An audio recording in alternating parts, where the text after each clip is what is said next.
ಎಲ್ರಿಗೂ ನಮಸ್ಕಾರ ಕಣೋ. ಬೆಳಗ್ಗೆ ಎದ್ದಿದ್ದ ಕೂಡಲೇ ಲವ್ ಬರ್ಡ್ಸಿಗೆ ಫುಡ್ ಹಾಕೋದಿತ್ತು. ಫುಡ್ ಹಾಕಿ ಎಲ್ಲ ಆದಮೇಲೆ ರೆಡಿಯಾಗಿ ಹೊರಟಿ ನಮ್ಮ ಅಣ್ಣನ ಜೊತೆ ಬಂದೆ ಬಾಳುಪೇಟೆಯಲ್ಲಿ ಬಸ್ ಹತ್ತಿದ ತಕ್ಷಣ ಸೀದಾ ಬಂದಿದ್ದೆ ಹಾಸನಲ್ಲಿ ಸಂತೆಪೇಟೆ ಹತ್ರ. ಸಂತೆಪೇಟೆಯಿಂದ ನಡ್ಕೊಂಡು ಬಂದಾಗ ನನ್ನ ಫ್ರೆಂಡ್ ಬಂದ ಕರ್ಕೊಂಡು ಹೋಗೋಕ್ಕೆ. ನನ್ನ ಫ್ರೆಂಡ್ ಬಂದಿದ್ದ ತಕ್ಷಣ ಸೀದಾ ಬಂದಿದ್ದೆ ಮತ್ತೆ ಹಳೆ ಬಸ್ ಸ್ಟ್ಯಾಂಡ್ ಕಡೆಗೆ. ಹಳೆ ಬಸ್ ಸ್ಟ್ಯಾಂಡಿಂದ ಸೀದಾ ಹೊರಟಿದ ತಕ್ಷಣ ಆಂಟಿ ಅಂಗಡಿಲಿ ಬಂದು ಒಂದು ಲೋಟ ಕಾಫಿ ಕುಡಿದು ಅಲ್ಲಿಂದ ಅವ್ನ ರೂಮ್ ಕರ್ಕೊಂಡು ಹೋದ. ಅವ್ನ ರೂಮಲ್ಲಿ ನೋಡಿದರೆ ಅವ್ನಿಗೆ ಅದನ್ನ ಏನೋ ದೃಷ್ಟಿ ಇಟ್ಟು ನೋಡ್ತಾ ಇದ್ದಾನೆ. ಹೆಂಗೆ ಏನು ಅಂತ ಗೊತ್ತಿಲ್ಲ ಕಣ. ನಮ್ಮ ತಾಯಿ ಸತ್ತೋಗುವೆ, ನಾನು ಚಿಕ್ಕ ಹುಡುಗ. ಅಲ್ಲಿಂದ ಬಂದಿದ್ದೆ ಕಾಲೇಜ್ ಕಡೆಗೆ. ಕಾಲೇಜಲ್ಲಿ ಬಂದರೆ ನೋಡಿದರೆ ಆಡಿಟೋರಿಯಂ ಹತ್ರ ಒಬ್ಬೊಬ್ಬರಾಗಿ ಬರ್ತಾಯಿದ್ದಾರೆ. ಅದೇನು ಅಂತ ಗೊತ್ತಾಗ್ತಾಯಿಲ್ಲ ನನಗಂತೂ. ಇಲ್ಲಿ ನೋಡಿ ಇವನು ಬಂದ ಅದೇನು ಅಂತಲೇ ಗೊತ್ತಾಗ್ತಾಯಿಲ್ಲ.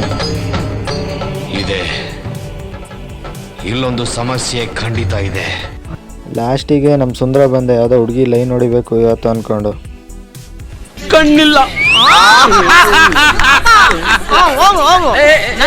ಬೇಡ, ಹುಡುಗಿಗೆ ಕಣ್ಣಿಲ್ಲ, ನನಗೆ ತಿಪ್ಪಲ ಸುಂದಲಿನೇ ಬೇಕು. ಮಧ್ಯಾಹ್ನ ಕ್ಲಾಸ್ ಮುಗಿಸ್ಕೊಂಡು ಗುರು ರಾಘವೇಂದ್ರ ಹೋಟ್ಲಿಗೆ ಬಂದ್ವಿ. ಅಲ್ಲಿಂದ ಊಟ ಮಾಡ್ಕೊಂಡು ಸೀದಾ ಬಂದಿದ್ದೆ ಕ್ಲಾಸ್ ಕಡೆಗೆ. ಕ್ಲಾಸಲ್ಲಿ ನೋಡಿದ್ರೆ ಎಲ್ಲರೂ ಅವ್ರ ಪಾಡಿಗೆ ಅವ್ರ ಫೋನಲ್ಲಿ ಬ್ಯುಸಿ ಇದ್ರು. ಮತ್ತೆ 2ನೇ ಪೀರಿಯಡ್ ಆದಮೇಲೆ ಇವನು ನಿದ್ರೆ ಬಂತಂತೇಳಿ ಮಲ್ಕೊತ ಇದ್ದ. ಇವನು ಮಲಗಿದ್ ನೋಡಿ ಇವನು ಮಲ್ಕೊತ ಇದ್ದ. ನಮಗೆಲ್ಲ ಗೊತ್ತಾಗೋಯ್ತು. ಅಲ್ಲಿಂದ ಕಾಲೇಜ್ ಬಿಟ್ಟಿದ ತಕ್ಷಣ ಸೀದಾ ಸ್ಪೋರ್ಟ್ಸ್ ನಡೀತಿತ್ತು. ಅಲ್ಲಿಗೆ ಹೋದ್ವಿ. ಅಲ್ಲಿ ನೋಡಿದರೆ ಶಟ್ಲ್ ಬ್ಯಾಟ್ ಆಡ್ತಾಯಿದ್ರು. ಶಟ್ಲ್ ಬ್ಯಾಟ್ ಎಲ್ಲ ನೋಡ್ಕೊಂಡು ಮುಗಿಸ್ಕೊಂಡು ಸೀದಾ ಬಂದಿದ್ದೆ ಕಾಲೇಜ್ ಪಾರ್ಕ್ ಕಡೆಗೆ. ಕಾಲೇಜ್ ಪಾರ್ಕಲ್ಲಿ ನೋಡಿದರೆ ಬೈಕಲ್ಲಿ ನೋಡಿದರೆ ಆವಿತ್ತು ಗುರು. ಅಲ್ಲಿಂದ ಸೀಟ್ ಅಡಿ ಸೇರ್ಕೊಂಡಿತ್ತು. ಅದು ನೋಡಿದರೆ ಹಿಡ್ದಾಯಿತು. ಹಿಡ್ದೆಲ್ಲ ಆದಮೇಲೆ ಸೀದಾ ನೋಡ್ಕೊಂಡು ಸೀದಾ ಕಾಲೇಜಿಂದ ಹೊರಗಡೆ ಬಂದೆ.